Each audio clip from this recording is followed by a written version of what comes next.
I should have kept my mouth shut. That's what I told myself the moment the words left my lips.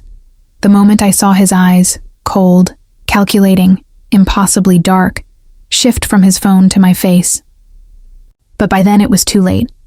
The warning had already escaped, whispered across a table in the back corner of Marcello's, the upscale restaurant where I'd been slinging plates and forcing smiles for the past 2 years. Your partner, I'd said quietly, refilling his wine glass with hands that somehow stayed steady, the one you're meeting tonight. He's been on the phone in the bathroom for the past 20 minutes, talking about you, about numbers that don't add up. I didn't know who he was then. Not really, just another wealthy man in an expensive suit. The kind who reserved private tables and left generous tips. But there was something about him that made my instincts scream. The way other diners gave his corner a wide berth, how our manager personally attended to his needs. The 2 men stationed near the entrance, who watched everything with eyes that missed nothing. And there was something about the way his business partner, a nervous, sweating man named Vincent, had locked himself in the bathroom, voice rising and falling in panicked Italian, that made my stomach twist with certainty. I'd grown up in the Bronx. I knew the sound of betrayal when I heard it. The man, he, had studied me for what felt like an eternity. His face was all sharp angles and controlled power. The kind of handsome that made you think of Renaissance paintings and dangerous princes. Dark hair, darker eyes, a mouth that looked like it had forgotten how to smile. Why are you telling me this? His voice was low, smooth as aged whiskey, with just enough edge to make my pulse jump. Because I'm an idiot, I'd thought. Because something in your eyes looks lonely. Because that man is clearly about to screw you over. And despite every survival instinct I possess, I can't watch it happen without saying something. Because, I'd said instead, meeting his gaze even as my heart hammered against my ribs, nobody deserves to be blindsided. His expression hadn't changed, but something flickered in those obsidian eyes, something that might have been surprise or interest, or the first spark of whatever fire would eventually consume us both. What's your name? Elena. The word came out steadier than I felt. He'd nodded once, a gesture that felt like a dismissal and a promise all at once. Then Vincent had emerged from the bathroom, all fake smiles and nervous energy, and I'd retreated to the safety of the kitchen, certain I'd made the biggest mistake of my life. That was last night. This morning, I woke to find a black Mercedes parked outside my apartment building, and a man in a suit holding a manila envelope with my name written across it in elegant script. My roommate Jess stood at the window, coffee mug frozen halfway to her lips. Elena, there's a man downstairs who looks like he kills people for a living. Probably because he does, I muttered, throwing on jeans and a sweater with hands that shook more than I wanted to admit. The envelope contained 3 things: a set of keys, an address in the Upper East Side that made my eyes widen, and a note written in the same precise handwriting. You saved my life last night. Vincent won't be a problem anymore. This is a thank you, not a debt. But if you're smart, Elena, you'll stay away from men like me. I should have listened. Should have thrown the keys away, blocked out whatever had happened in that restaurant, and gone back to my normal life of split shifts and student loans and dreams of finishing my nursing degree.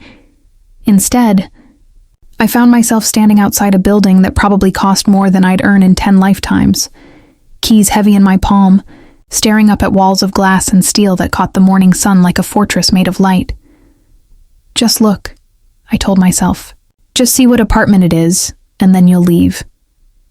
The lobby was all marble and modern art, with a doorman who took one look at the keys in my hand and waved me toward a private elevator. My stomach dropped as I realized these weren't keys to an apartment. They were keys to the penthouse.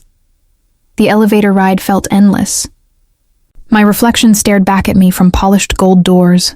26 years old, dark hair pulled into a messy bun, yesterday's mascara smudged under eyes that hadn't slept, wearing clothes that suddenly felt impossibly cheap. What was I doing here? This was insane. The doors opened directly into the penthouse, and my breath caught. Floor-to-ceiling windows overlooked Central Park, the morning light spilling across hardwood floors and minimalist furniture that probably cost more than my entire existence. It was beautiful in a cold, untouchable way, like a museum exhibit titled, How the Other Half Lives. You came. I spun around, heart leaping into my throat. He stood in the doorway of what looked like a home office, still wearing last night's suit pants, but with the shirt unbuttoned at the collar, sleeves rolled to his elbows. In the daylight, he looked younger than I'd thought, maybe early 30s, and somehow more dangerous. There was dried blood on his knuckles. I shouldn't have. I managed. I don't even know your name. Dante. He moved into the room with the fluid grace of a predator, stopping a careful distance away. Close enough to make my pulse race, far enough to let me breathe. Dante Moretti. The name hit me like a physical blow. Even I, who'd spent the last 2 years deliberately avoiding the darker corners of the city, knew that name. The Moretti family wasn't just connected. They were the connection. Dante Moretti was the youngest Don in New York history, the man who'd taken control of the family, empire at 28 and consolidated power with a ruthlessness that had become legend. I'd warned a mafia boss that his own man was betraying him. And now I was standing in his penthouse. You're afraid, Dante observed, and it wasn't a question. Terrified, I admitted, because lying to a man like him seemed like a very fast way to die. His mouth curved, not quite a smile, but close. Good. Fear keeps you smart. He moved to a bar cart, poured something amber into 2 glasses. But you're still here. You said it wasn't a debt. It's not. He held out a glass, waiting until I crossed the room and took it with trembling fingers. Vincent was my consigliere, my most trusted advisor. He'd been selling information to the Calabresi family for 6 months. Because of you, I discovered this before the meeting where he planned to have me killed. His eyes held mine. You didn't just save my life, Elena. You saved a war. I took a large swallow of whiskey, welcoming the burn. What happened to him? He's gone. That's all you need to know. The certainty in his voice made something cold slither down my spine. I should leave. Right now. Walk out of this penthouse and never look back. But then Dante stepped closer, and I caught the scent of expensive cologne and something darker underneath. Gunpowder, maybe, or violence barely contained. He reached out slowly, giving me time to pull away, and tucked a loose strand of hair behind my ear. His fingertips were surprisingly gentle. Why did you warn me? He asked softly. The truth this time. The truth. The truth was complicated and stupid and made no sense even to me. I saw you, I whispered. Really saw you. Just for a moment, when you were alone at that table before Vincent came out. You looked, I searched for the word, human, tired, like someone carrying the weight of the whole world. And I thought, nobody should have to face betrayal alone. Something cracked in his expression. Some carefully maintained wall that he'd kept in place for so long it had become part of his armor. For just a heartbeat, I saw the man underneath the monster. Then his phone buzzed, and the wall slammed back into place. He stepped away, checking the message with a frown that made him look deadly again. I have business to attend to. The penthouse is yours if you want it. No strings, no expectations. His eyes found mine again. But Elena? Men like me don't get warnings from angels. They get destroyed by them. So if you're smart, you'll take what I'm offering and disappear. He turned toward the door, and I knew with a certainty that defied logic, that if I let him walk away right now, I'd regret it for the rest of my life. What if I'm not smart? The words escaped before I could stop them. Dante froze. Slowly he turned back, and the look on his face was pure predator. Then God help us both.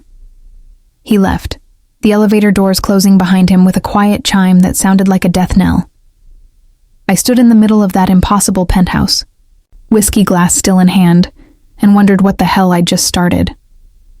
My phone buzzed. Jess, probably wondering where I was, but when I looked at the screen, it was an unknown number. Come to the address I'm sending you. Tonight. 9 p.m. I want to see you again. I shouldn't, but I do. A second text arrived immediately after. An address in Brooklyn. The kind of neighborhood where nice girls didn't go after dark. I should have said no. Should have blocked the number, packed my things from the apartment I could barely afford, and run as far from Dante Moretti as possible. Instead, I typed back a single word. Okay. And sealed my fate. The address led me to a warehouse in Red Hook, the kind of place where the streetlights were mostly broken and the buildings leaned together like drunk friends. I'd taken 3 trains and a cab, changing direction twice to make sure I wasn't followed, a precaution that felt ridiculous and necessary in equal measure. What was I doing? I was a nursing student who worked double shifts to afford a shoebox apartment in Queens. I had student loans and a 10-year plan and a normal, boring life that didn't include mysterious warehouse meetings with mafia bosses. Except apparently, it did now. The cab dropped me off a block away, and I made the rest of the journey on foot, my boots echoing against cracked pavement. The warehouse was massive, all rust and shadows, with a single light burning above a metal door.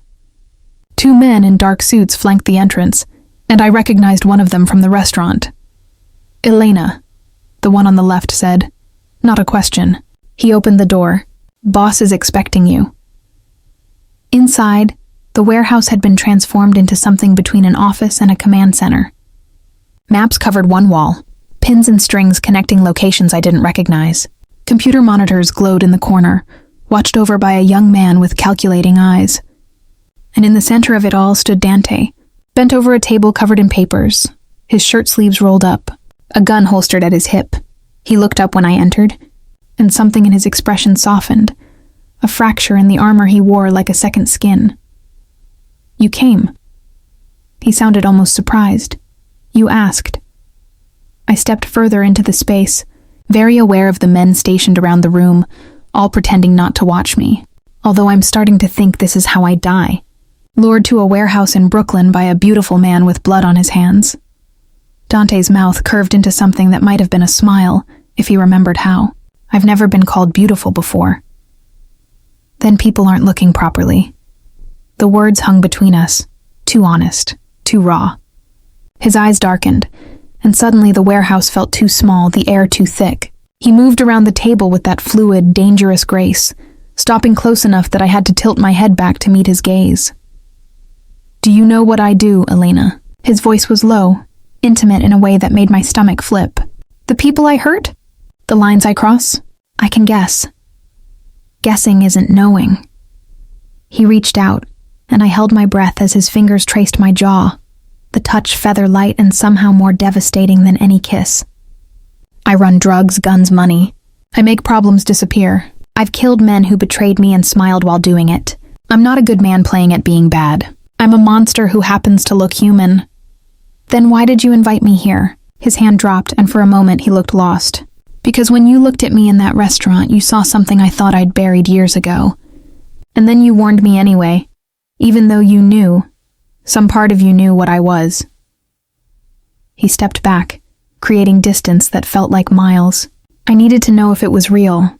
If you were real, I'm real," I whispered, "and I'm terrified.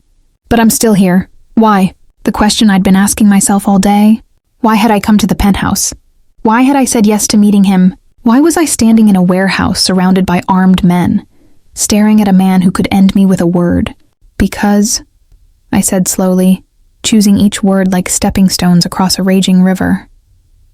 "When I saved your life, something changed. I can't explain it, but I felt connected to you. Like whatever happens now, I'm already part of it. Part of you."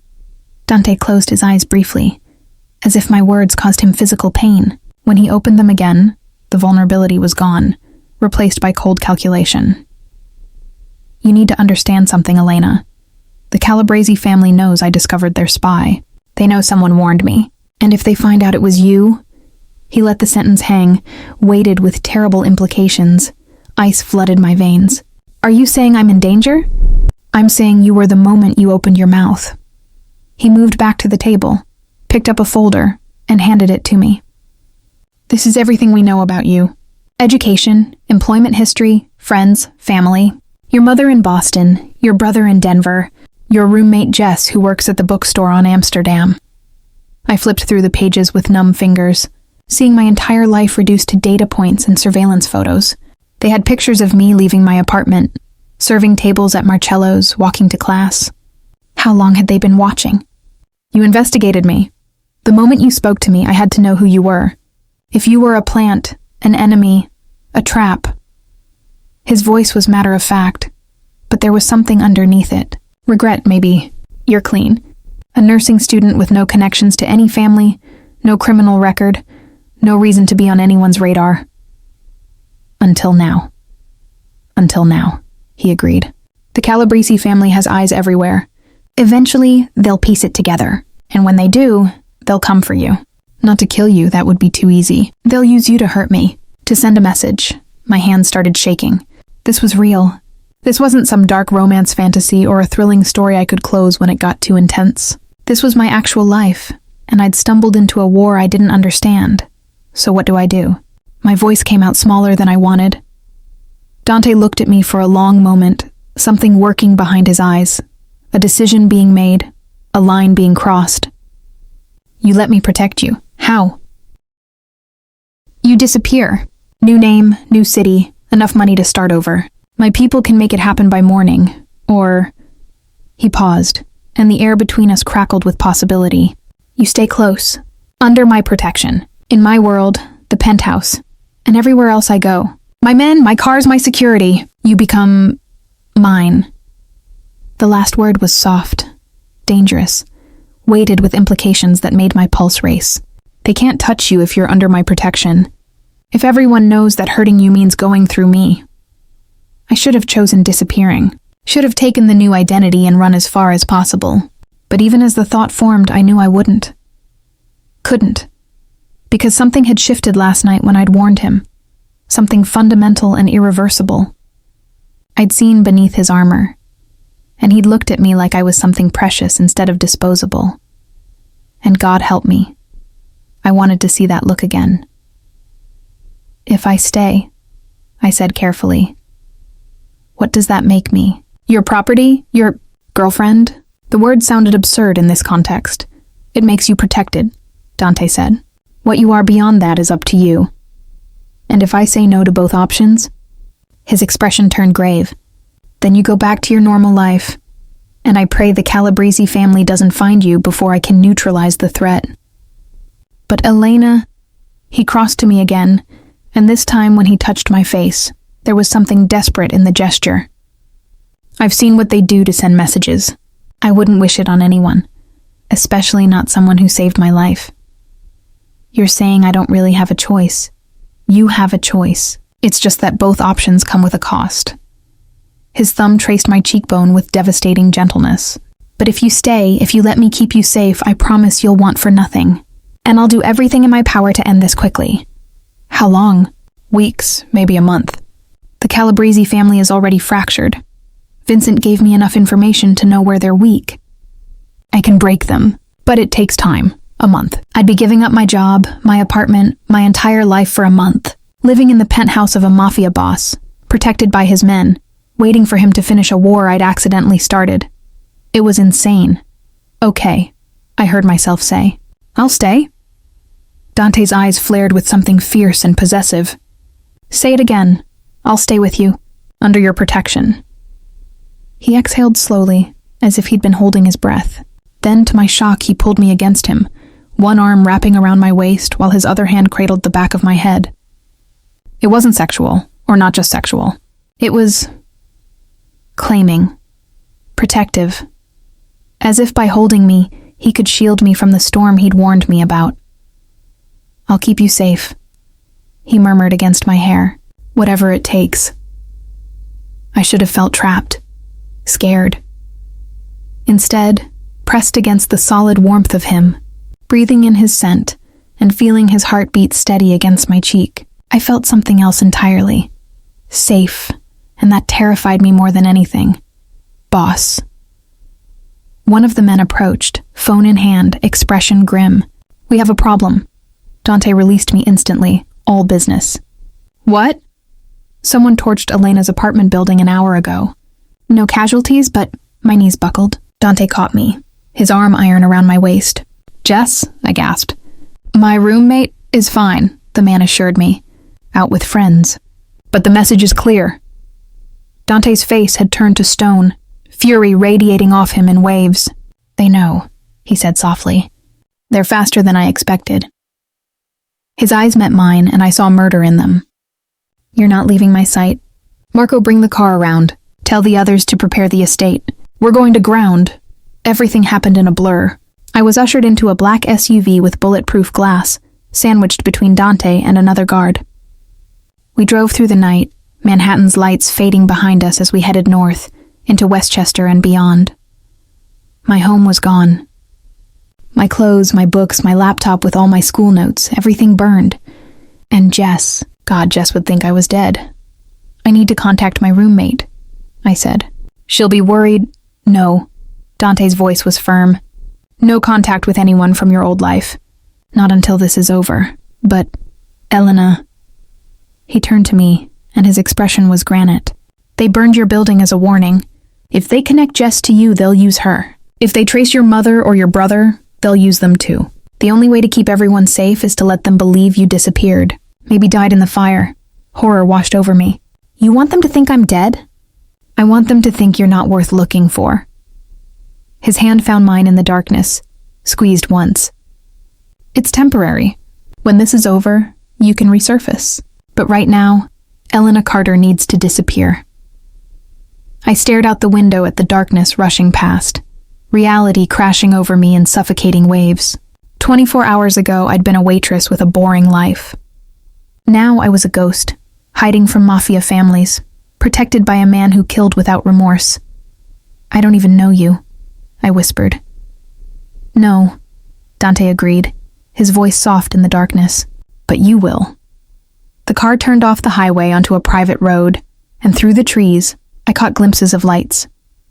We passed through an ornate gate that opened automatically, and then we were pulling up to something that looked less like a house and more like a palace.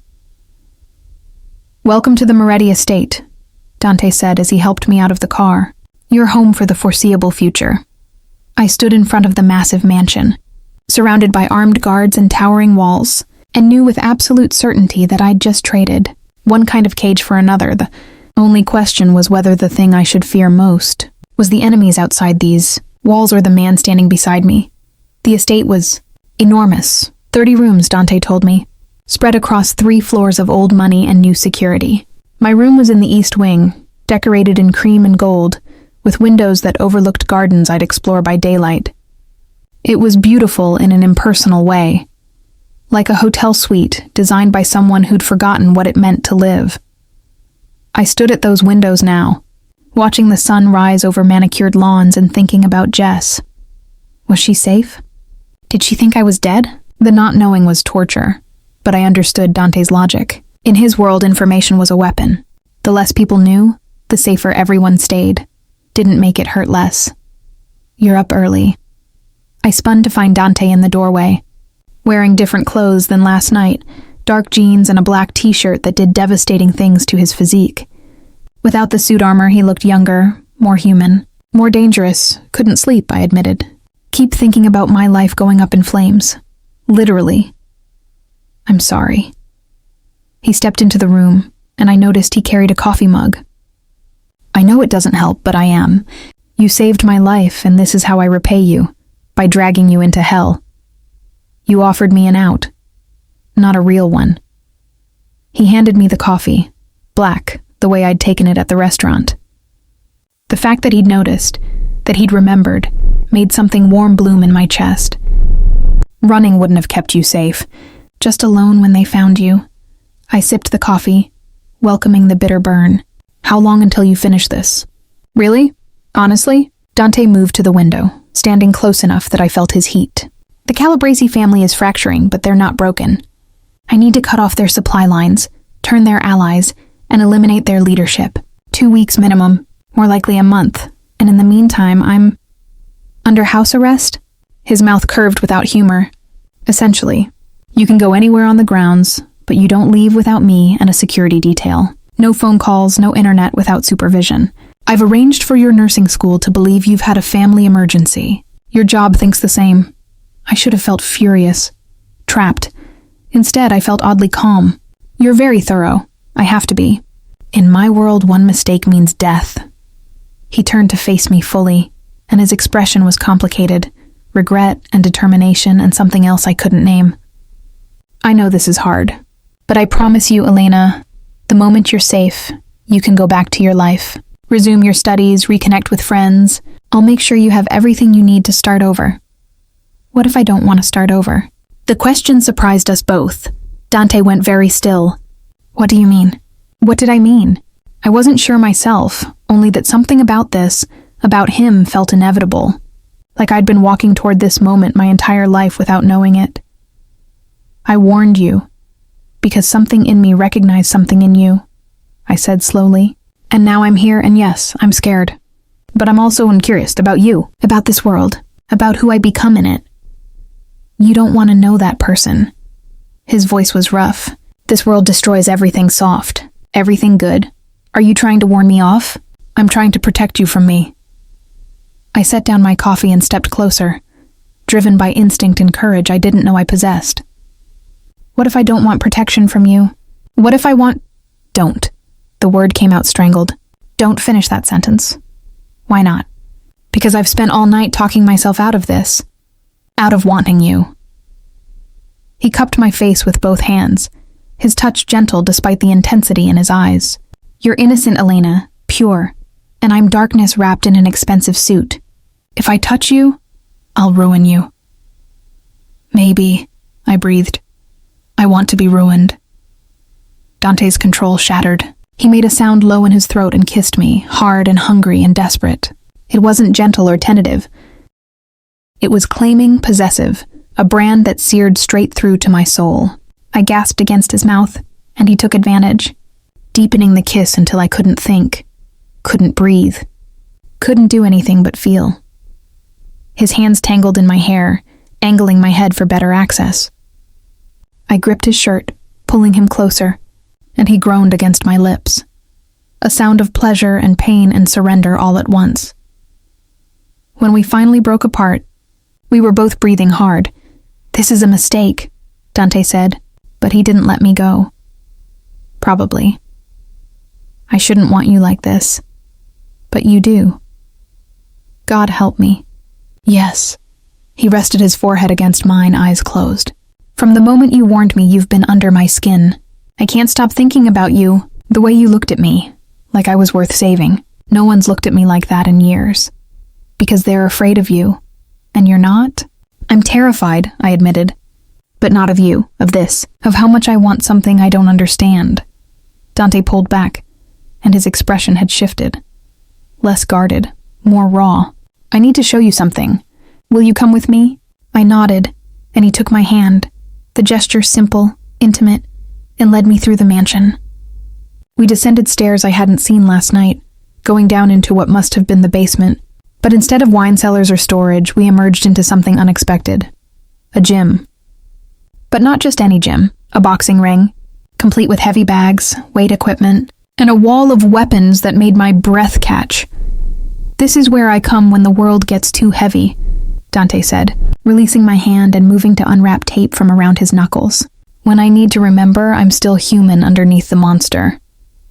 I watched him work, fascinated by the ritual. How often? Every day, sometimes twice. He started wrapping fresh tape, his movements practiced and precise. My father taught me to box when I was 8. Said a man who couldn't control his own body couldn't control anything else. He was big on control. Was? He's been dead 5 years. Stroke, ironically. Went peacefully in his sleep after spending 40 years killing people. Dante finished taping and moved to the heavy bag. I took over the family when I was 28. Youngest Dawn in history. Everyone expected me to fail. To be too soft, too educated, too modern. He started hitting the bag. Measured, controlled strikes that spoke of decades of practice. Each impact was poetry. Violence transformed into art. But you didn't fail. No. I proved I was harder than my father. Colder. More ruthless. Strike, strike, strike. I consolidated power by eliminating threats. Made examples of anyone who challenged me. Built an empire on blood and fear. Why are you telling me this? Dante stopped, breathing hard, and turned to face me. Sweat gleamed on his skin, making him look like some ancient warrior god. Because I need you to understand what you're dealing with. Who I am when I'm not with you. I walked to him, drawn by something I couldn't name. And who are you with me? Someone who remembers what it felt like to be human. His hand came up, cupping my cheek. You make me want things I gave up years ago.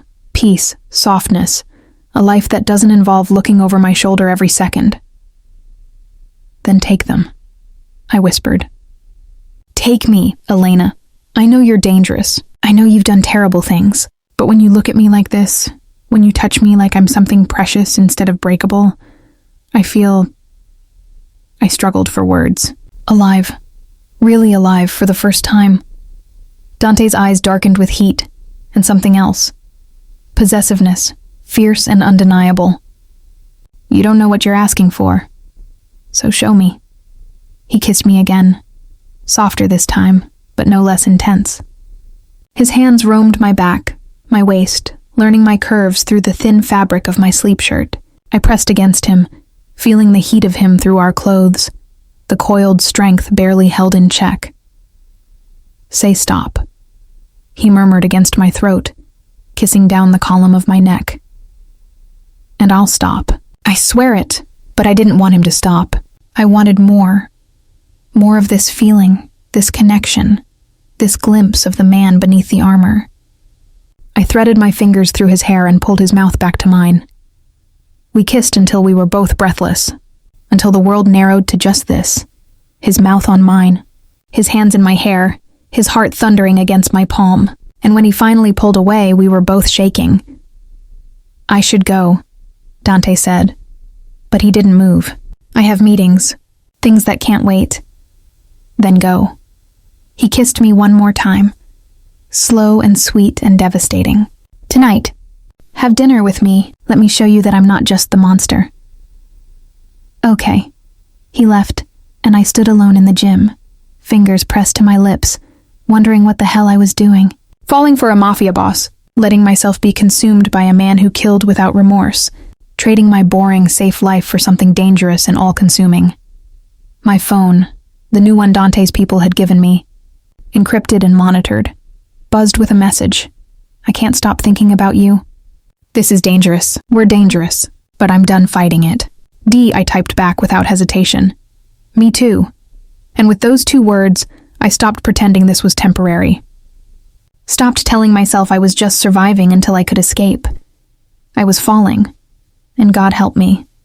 I wasn't sure I wanted to stop. Dinner was in Dante's private study, a room of dark wood and leather that smelled of old books and expensive whiskey. He'd had his chef prepare something elaborate, but I barely tasted it, too aware of him sitting across from me, watching with those dark, intense eyes. Tell me about nursing school, he said, swirling wine in his glass. Why did you choose it? My grandmother had Alzheimer's, I said, surprised by the question. Near the end, she'd forget who we all were. But there was this one nurse, Maria, who treated her with such kindness. Like she mattered, even when she couldn't remember her own name. I smiled at the memory. Maria made death gentle. I wanted to learn how to do that. Something shifted in Dante's expression. You want to heal people. I want to ease suffering. It's not quite the same thing, and yet you warned me, a man who causes suffering for a living. You were being betrayed by someone you trusted. That's a different kind of wound. I met his gaze directly. Everyone deserves to know when they're being lied to, even men who lie for a living. Dante set down his wine glass, eyes never leaving mine. You see too much, or you hide too little. He laughed, a real laugh, rough and surprised. Maybe. Then his phone buzzed, and the warmth drained from his face. He checked it, expression going cold. Excuse me, I need to take this. He stepped out, but the study door didn't fully close. I heard fragments of conversation, angry Italian, mentions of shipments and territories and consequences. When he returned, there was blood on his knuckles again. What happened? I asked quietly. Nothing you need to worry about. That's not an answer. Dante poured himself more wine, movements sharp. One of my lieutenants thought he could skim from a shipment. He was wrong. What did you do to him? What I had to. His eyes met mine, daring me to judge. In my world, betrayal has one punishment. I can't show weakness, not even for a moment. The moment I do, everyone starts testing boundaries. I should have been horrified. Should have seen the monster he kept insisting he was. Instead, I saw something else. The weight of command, the loneliness of being the man everyone feared but no one truly knew. "Come here," I said softly. Dante frowned. "What?" "Come here." I stood, moving to the leather couch. "Sit." He obeyed, probably more from surprise than anything. I settled beside him and reached for his injured hand, examining the split knuckles. "You have a first aid kit?" "Elena, I'm fine. Humor me." He directed me to a bathroom attached to the study, and I returned with supplies. As I cleaned his knuckles with antiseptic, he watched me with an expression I couldn't quite read. "You're not afraid of my blood," he observed. "I've seen blood before. Clinical rotations, emergency rooms." I applied antibiotic ointment with gentle fingers. "Blood is just blood. It's what we do that matters. And what I do with these hands?" He trailed off, jaw tight. "Right now, you're letting me take care of you." I wrapped gauze around his knuckles, securing it with medical tape. "That matters too."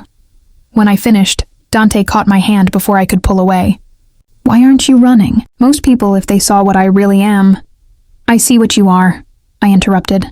"A man doing terrible things because it's all you know how to do.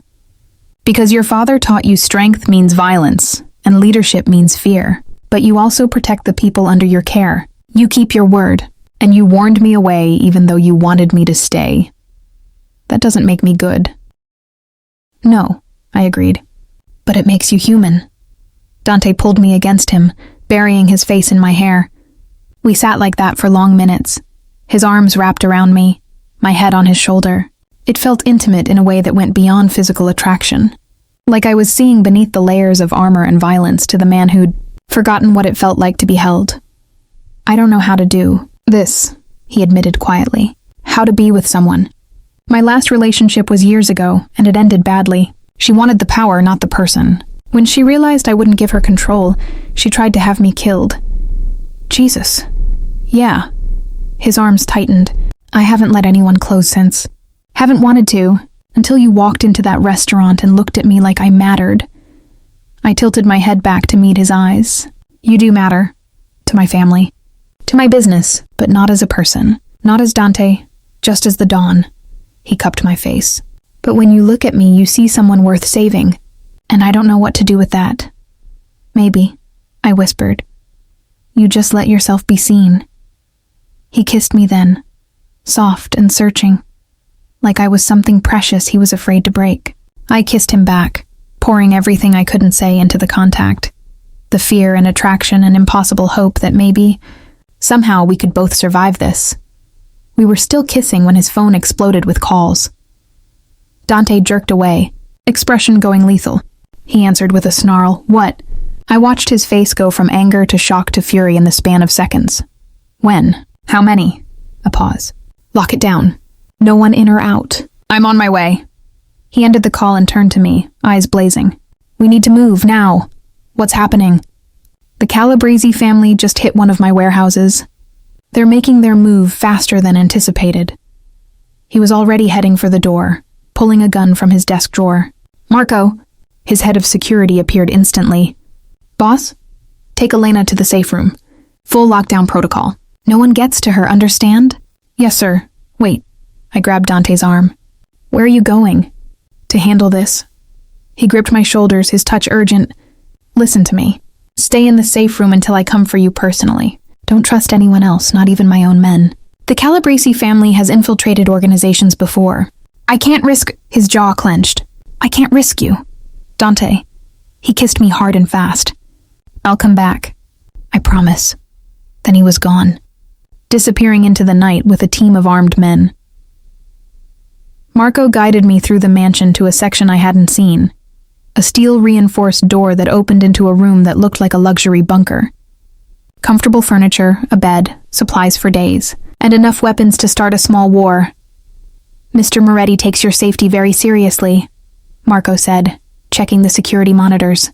"You'll be safe here." The door closed with a heavy thunk, and I was alone. I tried to stay calm.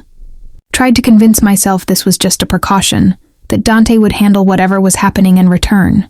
But hours passed, and the only updates came through the security monitor, brief text messages from Dante. "Still clear. Stay put. Situation escalating. Don't leave the safe room. I'm okay. Trust me. I paced the luxurious cage, mind racing with terrible possibilities. What if he was hurt? What if the Calabrese family had more men, better weapons? What if this was the night I lost him before I'd even had the chance to really know him? The realization hit like a physical blow. I cared about him. Really cared. In less than 2 days, Dante Moretti had carved himself into my heart with the same ruthless efficiency he used to run his empire. I was in love with a monster. And God help me, I wasn't sure I could survive losing him. The door suddenly beeped and I spun around, heart in my throat. But it wasn't Dante who entered. It was a man I'd never seen before. Older, with cold eyes, and a gun pointed directly at me. "Hello, Elena," he said with a smile that made my blood run cold. Time to send the Moretti boss a message. Everything happened in a blur. The man moved toward me, gun steady, and instinct took over. I grabbed the nearest weapon, a letter opener from the desk, and lunged. Not to kill, but to survive. He hadn't expected resistance, hadn't expected a nursing student to fight back, and in his moment of surprise, I drove the blade into his shoulder. He screamed, the gun clattering to the floor. I dove for it, hands shaking, wrapping around cold metal just as the door burst open again. Dante filled the doorway, gun raised, 3 men behind him. His eyes found me on the floor, found the blood, found the man writhing and cursing in Italian. Elena. My name came out strangled. Then he looked at the wounded man, and his expression turned to murder. "Who sent you?" "Fuck you, Moretti." Dante moved faster than I could track, gun pressed to the man's temple. "I'll ask one more time. Who sent you?" The man spat blood. "You're already dead. Your whore's already dead. The Calabrese family." The gunshot was deafening in the enclosed space. I flinched, and the man slumped, lifeless. Dante stood over him for a moment, chest heaving, before turning to me. The fury drained from his face, replaced by something raw and desperate. "Are you hurt?" He crossed to me in 3 strides, pulling me up and running his hands over my arms, my face, checking for injuries. "Elena, talk to me. Are you hurt?" "I'm okay." My voice shook. "He didn't. I stabbed him first." Dante's eyes widened. "You stabbed him?" "With a letter opener. It was all I could reach." Something between pride and terror flickered across his expression. Then he pulled me against him, one hand cradling the back of my head, the other wrapped around my waist. He was shaking, actually shaking, as he held me. "I almost lost you," he said against my hair.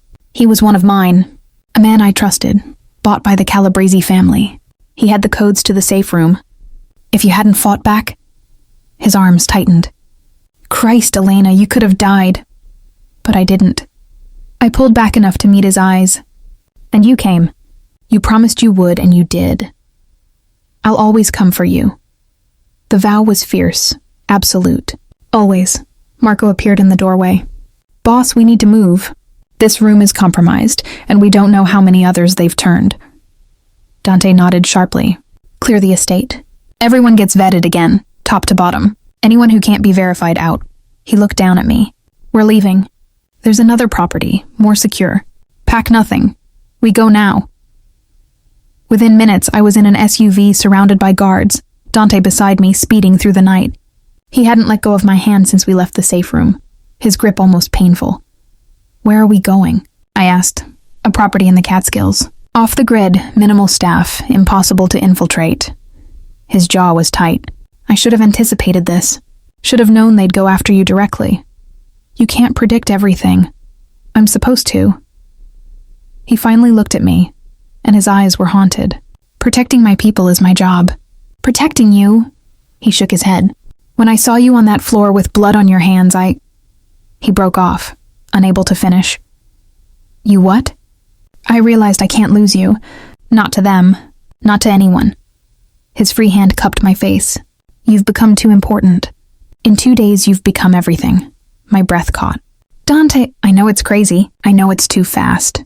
But when I thought you were hurt, when I saw that man in the room with you, something broke open inside me. Or maybe it finally healed." He leaned his forehead against mine. "I'm falling for you, Elena. Hard and fast and completely." "I'm falling too," I admitted. "And it terrifies me. Good, it should. Because people I care about become targets. His thumb traced my cheekbone. But I'm not letting you go. I'm too selfish, too possessive. You're mine now, and I protect what's mine.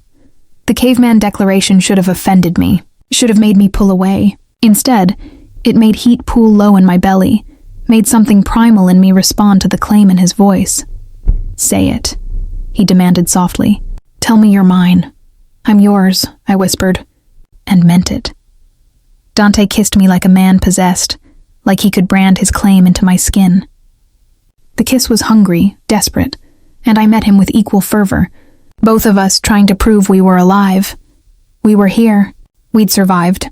The drive took 2 hours, and by the time we arrived, dawn was breaking over the mountains. The property was a massive log cabin, though calling it a cabin felt like calling the Titanic a boat. It was isolated, surrounded by forest, with security systems that looked military-grade. Dante led me inside, dismissing his men with curt orders. Finally, we were alone in a master bedroom that was all stone and wood and floor-to-ceiling windows overlooking wilderness. You should rest, Dante said, but he didn't move away. It's been a long night. I'm not tired. I stepped closer. I don't know what I am. Wired, scared, alive, Elena. My name was a warning and a plea. I almost died tonight, and all I could think, when that man had his gun pointed at me, was that I'd never get to do this. I reached for him, hands sliding under his jacket, feeling the warmth of him through his shirt. Never get to touch you properly. Never get to... He kissed me, swallowing the rest of my words. This kiss was different, slower, deeper, weighted with intention. His hands found my waist, my hips, pulling me flush against him so I could feel every hard line of his body. If we do this, he said against my mouth, there's no going back. You'll be mine completely. I already am. Dante groaned and lifted me, my legs wrapping around his waist as he carried me to the bed. He laid me down with surprising gentleness, then stood back, eyes dark with desire and something else. Reverence. You're so beautiful, he said softly, and so brave. Do you have any idea what it did to me, seeing you fight back? Seeing you survive? Show me. He joined me on the bed, and for hours there was nothing but us. His hands learning every curve, my fingers tracing the scars on his skin, evidence of a violent life. We moved together like we'd been made for this, for each other, finding a rhythm that was both tender and consuming. When it was over, we lay tangled together, hearts slowly returning to normal. Dante traced patterns on my bare shoulder, his expression unguarded in a way I'd never seen. I've never felt like this, he admitted quietly, like I'd burn the whole world to keep someone safe. Don't. I pressed a kiss to his chest, right over his heart. Don't burn the world, just end this, end the threat, so we can figure out what comes next. And what do you think comes next? I don't know, I admitted, but I want to find out, with you. Dante pulled me closer, and I felt his smile against my hair. With me, he repeated, like the words were a revelation. I like the sound of that. We fell asleep as dawn light filled the room, wrapped in each other, both pretending we didn't hear the sound of guards patrolling outside, both pretending we had time. But in the morning, everything would change again, because war was coming. And this time, there would be no safe rooms to hide in. I woke to find Dante's side of the bed cold. For a moment, I lay there in the massive bed, watching sunlight stream through the windows, letting myself remember the night before. His hands on my skin, his voice murmuring my name like a prayer, the way he'd looked at me like I was something precious instead of breakable. Then reality crashed back. The blood, the gunshot, the fact that someone inside Dante's organization had tried to kill me. I found him in what looked like a command center, a room filled with monitors, maps, and enough weapons to outfit a small army. He was on the phone, speaking rapid Italian, expression dark. When he saw me in the doorway, something in his face softened. He ended the call. You should be resting. Couldn't. I moved into the room, very aware I was wearing nothing but his shirt. What's happening? Dante's eyes tracked the movement, heat flaring before he controlled it. We've identified 3 more potential moles. My men are handling it. He hesitated. There's something else. Something you need to know. The tone made my stomach drop. What? He pulled up a file on one of the computers, and I saw my own face staring back at me. But it wasn't from the investigation he'd mentioned before. This was older. Photos from years ago. Documents with official seals. When I first investigated you, Dante said carefully, I found exactly what I told you. A nursing student with no connections, no criminal record, no reason to be on anyone's radar. He clicked to another document. But last night, after the attack, I had my people dig deeper. And they found something we missed. He pulled up a photograph that made my blood run cold. It was my father. And standing next to him, shaking hands and smiling, was a man I recognized from Dante's intelligence files. Luca Calabresi, head of the family trying to kill us. I don't understand, I whispered. My father was a mechanic.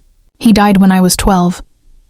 Your father was a mechanic, Dante confirmed, but he was also a fence for the Calabresi family. Moved stolen goods, laundered money through his shop. He worked for them for almost 5 years before his death. The room tilted. No, that's not possible. He hid it from your family, from everyone. Dante's voice was gentle, but the information was a knife. When he died, the connection died with him. You've never been on their radar, because there was nothing to connect you to them. Until now. Until I warned you. Understanding crashed over me like ice water. Oh God. They think I'm still connected to them. They think you betrayed them by helping me. Dante crossed to me, gripping my shoulders. Elena, listen to me. This doesn't change anything. You didn't know. You couldn't have known. But my father... Tears burned my eyes. He worked for them. For the people trying to kill us. He's been dead for 14 years. Whatever he did, whatever mistakes he made, they're not yours. Dante cupped my face, forcing me to meet his eyes. You are not responsible for his choices. How can you say that? How can you still... I broke off, pulling away. Your war with the Calabresi family killed my father's employers. Maybe he would have lived longer if... Don't. The word was sharp. Don't take on guilt that isn't yours. Your father chose that life. He chose to work for them. And yes, he paid the price. But that has nothing to do with who you are. I sank into a chair, mind reeling. My father, who'd taught me to ride a bike and tucked me in at night, had been a criminal. Had worked for the same family, now trying to use me as a weapon against Dante. Does this mean, I asked slowly, that they targeted me specifically? That this wasn't random? No, you warning me was pure chance. But once they started investigating how I discovered Vincent's betrayal, they would have found your father's connection. And that's when they decided to use you, as bait, as leverage. They knew I'd protect you. He stopped, jaw tight. Knew you'd care about me. Yes. He moved closer but didn't touch me. Elena, I need to know if this changes things for you. If knowing your father worked for them makes you question being here. With me. I looked up at him. This dangerous, complicated man who'd somehow become my anchor in the storm. My father's choices were his own, just like mine are mine. I stood, closing the distance between us, and I choose you. I choose this, whatever comes next. Relief flickered across his expression. Even though it means going against your father's old employers? Even though they'll see it as the ultimate betrayal? They see everything as betrayal, I pointed out. And honestly, if my father really worked for people who burn down buildings and threaten innocent women, then maybe he deserved what he got. The words felt like acid, but they were true. I couldn't defend a man I'd idealized, not when faced with evidence of what he'd really been. Dante pulled me against him, and I let myself lean into his strength. I'm sorry, he murmured. Sorry you had to learn this. Sorry your memories are tainted now. At least I know the truth. I pulled back enough to meet his eyes. No more secrets? No more secrets, he promised. About your past or mine. You want to know something, you ask. I'll tell you. Everything? Everything I can without putting you in more danger. He brushed a strand of hair from my face. But Elena, there are things I've done. Things I'll have to do to end this. And some of them will haunt you, I finished. I know. but you don't have to carry that weight alone anymore." Something cracked in his expression. "You keep offering to carry my darkness. Do you understand how dangerous that is? How it could destroy you? Then we'll be destroyed together." I rose on my toes and kissed him softly. "I'm not going anywhere, Dante. Not unless you send me away." "Never," he said fiercely. "You're mine, and I'm keeping you." His phone buzzed and he glanced at it, expression hardening. They found the last mole. He's been feeding information to the Calabrese family for months. He looked at me. "I need to handle this. It won't be pretty. I know. Elena, I know what you have to do, and I understand why." I straightened my shoulders. "But promise me something. Promise that when this is over, when the Calabrese family is gone, you'll at least try to be the man I see, not the monster you think you are." Dante stared at me for a long moment. Then he kissed me, hard and deep and full of unspoken promises. "I'll try," he said. "For you, I'll try." He left with his men, and I was alone with the knowledge that my father had been a criminal, that my life was built on lies, and that the man I was falling in love with was about to commit violence in my name. I should have felt conflicted, horrified. Instead, I felt resolved. My father's sins weren't mine. The Calabrese family's hatred wasn't mine. The only thing that was truly mine was my choice, and I chose Dante, whatever that meant, whatever it cost, even if it meant becoming something I'd never imagined. The computer monitor caught my eye. Dante had left the files open. I scrolled through them, seeing connections and operations that painted a picture of organized crime far bigger than I'd imagined. The Moretti family controlled ports, casinos, political connections. They moved weapons and money and information, and at the center of it all was Dante, young, ruthless, brilliant, building an empire while trying to maintain some shred of humanity. I understood then why he'd been so desperate to warn me away, why he'd called himself a monster. Because in his world, goodness was a liability. Kindness was weakness, and love was a weapon others could use to destroy you. But he'd claimed me anyway, kept me close even knowing it made him vulnerable. That meant something. Maybe everything. The door opened and Dante returned. There was blood on his shirt, fresh scratches on his knuckles, but his eyes were clear, focused. "It's done," he said simply. I crossed to him, took his hands, and led him to the bathroom. Just as I had before, I cleaned his wounds, bandaged his knuckles, took care of the evidence of violence. He watched me the entire time, expression unreadable. "You should be running," he said quietly. "Instead, you're patching me up." "Someone has to." I met his eyes in the mirror, and I'm starting to think it might as well be me. "Why?" "Because," I said, "everyone else sees the Don. The killer, the monster, but I see the man who looks lost after doing terrible things, who needs someone to remind him he's still human." Dante turned, cupping my face with both hands. "What if I'm not? What if the monster is all that's left? Then I'll love the monster," I said simply. His eyes widened. "Elena, I love you," I repeated, the words both a revelation and a relief. "I know it's too fast. I know it's crazy, but I love you, Dante Moretti. The good and the bad and everything in between." He kissed me then, desperate and claiming and tender all at once. "I love you too," he said against my lips. "God help us both, but I love you too." And in that moment, in the aftermath of violence and revelation, we clung to each other like drowning people finding shore, not knowing that the worst was still to come. The attack came 3 days later, at dawn. I woke to gunfire and shouting, Dante's weight pressing me into the mattress as he shielded me with his body. "Stay down," he ordered, already reaching for the gun on the nightstand. "What's happening?" "They found us." His voice was ice cold, all business. "The Calabrese family. They're hitting the property." More gunfire, breaking glass, the house alarm shrieking. Dante was on his feet, pulling on clothes with practiced efficiency. He tossed me jeans and a sweatshirt. "Get dressed. Shoes. Now." I obeyed, hands shaking with adrenaline. Through the window, I could see black SUVs surrounding the property, armed men pouring out. Dozens of them. Maybe more. Dante grabbed my hand, pulling me toward the door. "Marco!" His head of security appeared, blood streaming from a cut above his eye. They breached the perimeter. Too many of them. They've got at least 40 men. How many do we have here? 15. 10 more en route, but not enough time. Dante's jaw clenched. Initiate Protocol 7. Get everyone to the vehicles. We're evacuating. Boss, do it! Marco disappeared, barking orders. Dante pulled me down the hallway, moving with lethal precision. We could hear fighting below, gunshots, screaming, the sounds of violence I'd only heard in movies. The tunnel, Dante said, more to himself than me.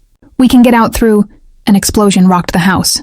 I stumbled, and Dante caught me, his arm iron around my waist. Smoke began filling the hallway. Change of plans. He pulled me into a room I hadn't seen before. A panic room, filled with weapons and supplies. You're staying here. No. I grabbed his arm. I'm not letting you go out there alone.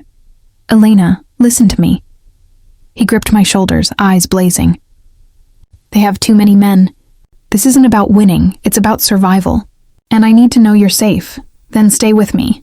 I can't. His expression was tormented. My men are dying for me out there, for us. I can't hide while they fight. Dante, he kissed me, hard and desperate. Lock this door behind me. Don't open it for anyone but me. If I don't come back in 20 minutes, use the tunnel. There's a map in the desk, money, everything you need. Marco knows to get you out. Please don't do this. I love you. He said it fiercely, like a vow. Remember that. Whatever happens, I love you. Then he was gone, disappearing into the smoke and chaos. I locked the door with shaking hands, then moved to the security monitors. The screens showed a nightmare. Dante's men fighting against overwhelming odds, the Calabrese forces pushing deeper into the house. Bodies on the ground, blood on the expensive floors, and there in the middle of it all was Dante. He moved like violence personified, every shot precise, every movement calculated. He'd transformed from the tender man who'd held me last night into something terrifying. The Don, the killer, the monster he'd warned me about. But as I watched, I saw something else too. The way he positioned himself to protect his men. How he drew fire to give others time to escape. The way he fought not just for survival, but for everyone under his command. He wasn't a monster. He was a leader, and he was willing to die for his people. The thought made my chest ache. Through the monitors, I watched the tide slowly turn. Dante's men, though outnumbered, were better trained, more ruthless. And when reinforcements arrived, black SUVs streaming onto the property, the Calabrese forces began to retreat. But not before their leader appeared on the screens. Luca Calabrese himself, older than in the photos, with dead eyes and a gun. He was shouting something I couldn't hear, gesturing wildly. Then he pointed directly at the house, at the room where I was hiding. My blood ran cold. He knew. Somehow he knew exactly where I was. The door to the panic room shook as someone tried to force it open. Then a voice, cold and accented, filtered through. Elena Carter, daughter of Marco Carter, who betrayed me before he died. Luca's voice. Come out and I'll let Moretti live. Stay hidden and I'll burn this house with both of you inside. My mind raced. If I went out there, Luca would kill me, use me against Dante. But if I stayed here, he'd make good on his threat. More people would die. I looked at the monitors. Dante was fighting his way toward the house, toward me, desperation clear in every movement. He would die trying to save me, unless I saved him first. I unlocked the door. Luca Calabrese stood in the hallway, flanked by 2 men with guns. He looked me over like I was merchandise. The famous Elena, the waitress who started a war. Let Dante go, I said, trying to keep my voice steady. Your fight is with me. My father worked for you. Your father was a thief and a coward who died before I could make him pay for his betrayal. Luca's smile was cold. But you're the perfect revenge. The innocent daughter, in love with the enemy Don. Dante Moretti will watch you die, and the knowledge that he couldn't protect you will destroy him more than any bullet. You're wrong. I lifted my chin. You don't know him at all, don't I? Luca gestured, and his men grabbed me, hauling me toward the stairs. Let's test that theory. They dragged me down to the main floor, now destroyed by fighting. Bodies everywhere. Some in Dante's colors, some in Calabrese family black. Smoke stung my eyes, and there, in the center of the chaos, stood Dante. He'd been disarmed, surrounded by 6 men with guns. Blood streaked his face, his clothes, but when he saw me, everything in his expression shattered. "Elena," he breathed. Then to Luca, "Let her go. This is between you and me." "No," Luca said pleasantly. "This is about teaching you that power means nothing when you give someone leverage over you. You made yourself weak by caring about her, and now you'll pay the price." He put a gun to my head. Dante's face went blank, not cold, but empty. Like something fundamental had broken inside him. "Don't," he said softly. "Please, I'll give you anything. Territory, money, control, just let her go." "But I don't want territory or money." Luca's voice was conversational. "I want you to suffer. I want you to know what it feels like to lose everything." "Then shoot me," Dante said. "Put the gun down and shoot me. But let her walk away." "Dante, no." I started, but Luca's arm tightened around my throat. "How romantic," Luca mocked. "The big bad Moretti begging for a woman's life. Your father would be ashamed." "My father," Dante said quietly, "was a monster who taught me that love was weakness. But Elena taught me something different. She taught me that love is what makes us human, and I'd rather die human than live as a monster." Something shifted in the room. Dante's men, wounded and bleeding, began to close ranks, not advancing, just positioning themselves. "So shoot me," Dante continued, holding Luca's gaze. "Take your revenge, but leave her out of it. No." My voice was steady now. "If he kills you, he kills me too. Because I'm not living in a world without you." Dante's eyes found mine, and I saw love and terror and desperate hope all at once. Luca laughed. "How touching. Then I'll kill you both." The gunshot was deafening, but it wasn't Luca who fired. Marco, bleeding from a shoulder wound, had gotten off a shot that caught Luca in the leg. The older man stumbled, his grip on me loosening. I threw myself sideways and everything exploded into motion. Dante's men opened fire. The Calabrese forces returned it. And Dante moved like lightning, closing the distance between us, putting himself between me and every bullet. "Stay down," he shouted, covering me with his body as chaos erupted around us. The firefight was brutal and brief. Dante's reinforcements had arrived in force, overwhelming the Calabrese men. Luca, wounded and surrounded, was dragged away by his own people in retreat. And then it was over. The silence after was deafening. Dante pulled back, checking me for injuries with frantic hands. "Are you hurt?"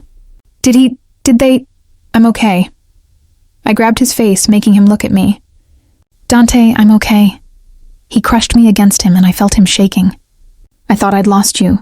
When I saw you with him, saw that gun..." His voice broke. "Elena, I can't lose you." "You didn't." I pulled back enough to meet his eyes. "But Dante, he'll come back. He'll keep coming until one of you is dead." "I know." His expression had gone cold again, calculating. "Which is why I'm ending this. Tonight. We take the fight to them." "What does that mean?" He cupped my face gently despite the murder in his eyes.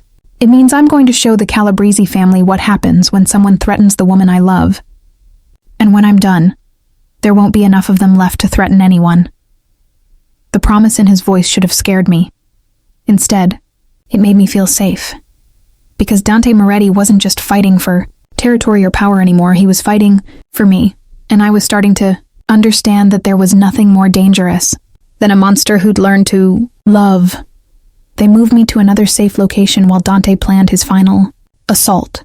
A fortress hidden in plain sight. An apartment building in Manhattan that his family owned. The entire top floor was his, secured and impenetrable. I paced the living room, watching the city lights and thinking about everything that had brought me here. A month ago, I'd been a waitress with simple dreams. Now I was, what? A mafia boss's girlfriend? His weakness? The reason dozens of people had died? The elevator chimed and Dante stepped out, looking exhausted. He'd been in meetings all day, coordinating with his captains, planning something he wouldn't tell me about. "You should eat," I said, gesturing to the dinner I'd had delivered. "You haven't slept in 2 days." "Neither have you." He pulled me close, resting his forehead against mine. "How are you holding up?" Honestly, I don't know. I pulled back to meet his eyes. Dante, I need to ask you something, and I need you to be honest with me. His expression shuddered slightly. Anything.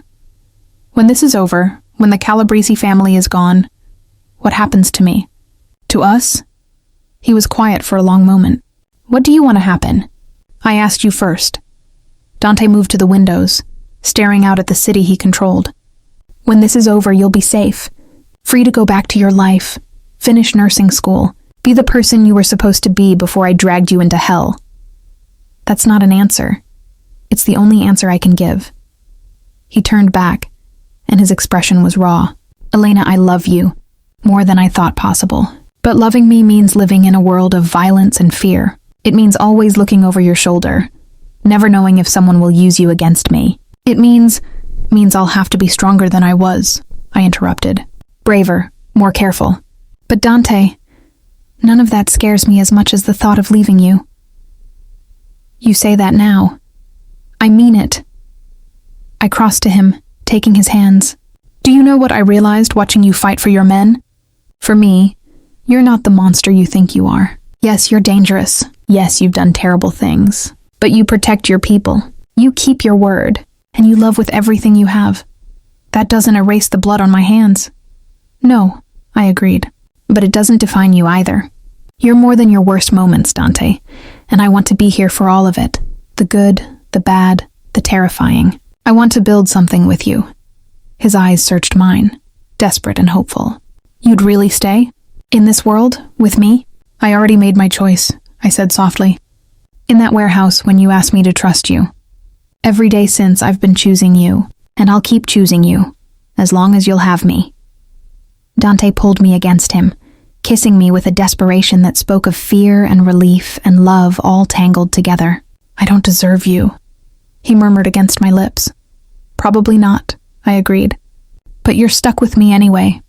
He laughed, actually laughed, and the sound was beautiful. Then his phone buzzed and the laughter died. It's time, he said quietly. My men are in position. Tonight, we end this. Let me come with you. Absolutely not. Dante. Elena. He gripped my shoulders. I need to know you're safe. I can't fight if I'm worried about you. Please. Stay here, where my best men can protect you. Let me finish this. I wanted to argue, wanted to insist on being by his side, but I saw the fear beneath his determination and understood. I was his weakness, just as Luca had said. But I was also his strength, his reason to survive. Okay, I agreed. But you promise me you'll come back.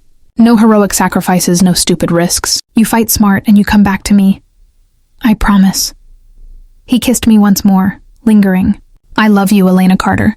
And when this is over, we'll figure out what forever looks like. I love you too. He left with Marco and a team of 15 men, all armed, all ready to end this war once and for all.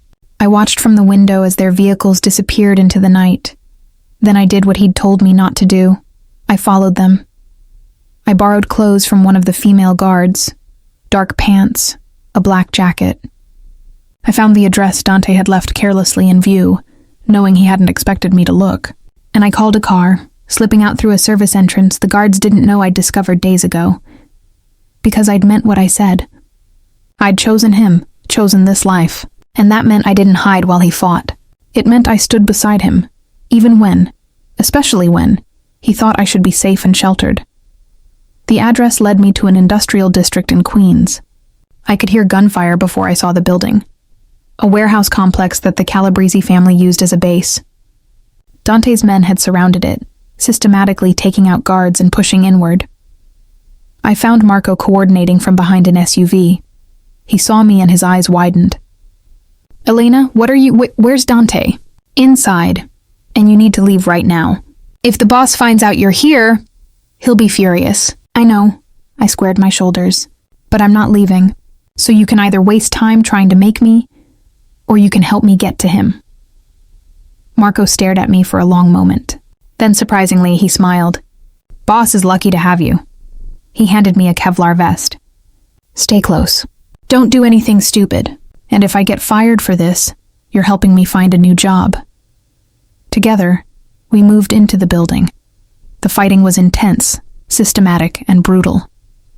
Dante's men were winning, pushing the Calabrese forces back room by room, and there, in the center of it all, was Dante.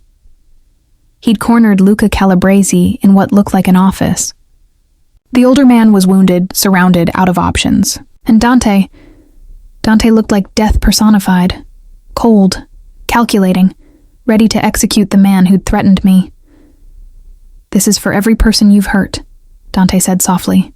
"Every life you've destroyed. Every family you've torn apart, including your own." Luca laughed, spitting blood. "You think killing me makes you better than your father? You're exactly like him, ruthless, violent, willing to sacrifice anything for power. You're wrong." I stepped into the room and Dante spun, shock and fury crossing his face. "Elena, you're nothing like your father," I continued, moving to stand beside Dante. "Because he never learned what you have. That power means nothing without humanity. That strength comes from protecting people, not destroying them." Luca's eyes flickered between us. How touching. The lovers, together at the end. "Yes," I agreed. "Together. And that's what makes us stronger than you. You've spent your life alone, trusting no one, destroying anyone who got close. But Dante has people who die for him, because he'd die for them first." Dante's hand found mine, squeezed once. "So finish this," I told him softly. "End the threat. But don't become the monster you're afraid of being. Be the man I know you are." Dante looked at Luca for a long moment. Then he lowered his gun. "You're done," he said simply. "Your family is broken. Your operations are mine. Your allies have abandoned you. I'm not going to kill you, Luca. I'm going to let you live with the knowledge that you lost everything. That a weak man beat you because he had something worth fighting for." He turned to Marco. "Take him to the police. I believe they've been looking for him regarding several murders and trafficking operations. Let the system handle him." Luca was dragged away, still cursing, and Dante finally turned to me. "You followed me." "Yes. After I specifically told you to stay safe." "Yes." "Elena..." He stopped, then laughed, the sound exhausted and relieved. "You're impossible. I'm yours," I corrected. "And that means I don't hide. Ever." He pulled me against him, and we stood there in the wreckage of war, holding each other. Around us, his men secured the building, and sirens wailed in the distance. "It's over," Dante murmured against my hair. "It's finally over. So what happens now?" He pulled back, cupping my face. Now we start living. Really living." His thumb traced my cheekbone. "Stay with me. Not because you're in danger, but because you want to. Help me be the man you see, the one who's more than just violence and power." "Yes," I said simply. "Yes to all of it. I'm still going to be dangerous. Still going to do things that I know. But you'll come home to me, and I'll remind you that you're more than the darkness, that you're capable of love and kindness, and maybe, eventually, redemption." Dante kissed me then, soft and sweet and full of promise. And in that moment, in the aftermath of violence, we chose each other. Fully, completely, without reservation. "Forever?" he asked against my lips. "Forever," I agreed, and meant it. 3 months later, I stood in the penthouse, my penthouse now, officially, watching the sunset paint Manhattan gold. Behind me, I heard Dante's footsteps, familiar and welcome. "Dr. Chen called," he said, wrapping his arms around me from behind. "She's approved your return to the nursing program. You can start next semester." I leaned back against him, feeling his warmth. "And you're okay with that? Me being out in public, vulnerable?" "I'm terrified," he admitted. "But I'm learning that keeping you caged doesn't keep you safe. It just makes you resent me. So yes, I'm okay with it. As long as you let Marco drive you, and you keep the security app active, and Dante." I turned in his arms, smiling. "I'll be careful. I promise," he exhaled slowly. "I know, it's just, you're everything to me. The thought of something happening won't," I interrupted, kissing him softly. "Because you've dismantled every threat. The Calabrese family is gone. Luca's in prison. His sons have fled the country. Their operations are yours now. You've consolidated power so completely that no one would dare challenge you. There are always threats. And you'll handle them. We'll handle them. I cupped his face. Together, remember? Some of the tension drained from his shoulders. Together, he agreed. The past 3 months had been complicated. Dante had absorbed what remained of the Calabrese Empire, expanding his influence across 3 states. He was now one of the most powerful men on the East Coast, commanding respect and fear in equal measure. But he was also learning to be more than just the Don. With me, he was softer, kinder. We spent evenings cooking together, mornings walking through Central Park with security trailing at a discreet distance, nights tangled in sheets talking about everything and nothing. He was teaching me about his world, and I was reminding him of life beyond it. It wasn't perfect.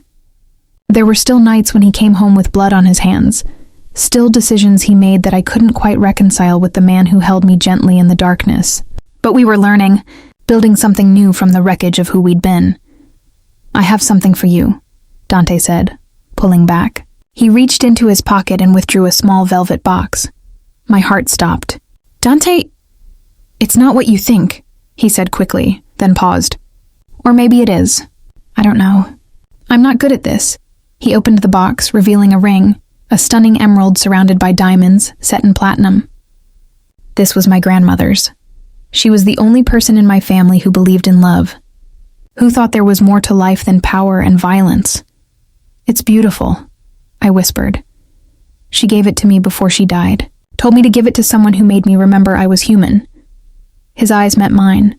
You do that, Elena. Every day you remind me that I'm more than the monster, that I'm capable of being good. Dante, I'm not proposing, he said quickly. Not yet. Not until this world is safer, until I can give you everything you deserve. But I want you to have this, as a promise, that when the time is right, I'm going to ask you to be my wife, and I'm going to spend the rest of my life proving I deserve you. Tears pricked my eyes. You already deserve me, and I already know my answer, yeah? A smile tugged at his lips. A real smile, the kind that transformed his entire face. Yes. I held out my hand, and he slipped the ring onto my finger. It fit perfectly. Yes to eventually. Yes to building a life with you. Yes to all of it. Dante kissed me then, tender and claiming and grateful all at once. And in that moment, wrapped in his arms, I knew I'd made the right choice. Yes, his world was dangerous. Yes, there would be more threats, more violence, more nights I'd wait in fear for him to come home. But there would also be this. These quiet moments of connection, of 2 damaged people healing each other, of love strong enough to survive the darkness. I love you, Dante murmured against my lips. I love you too, I whispered back. Monster and all, he laughed, the sound rich and genuine. Forever? Forever.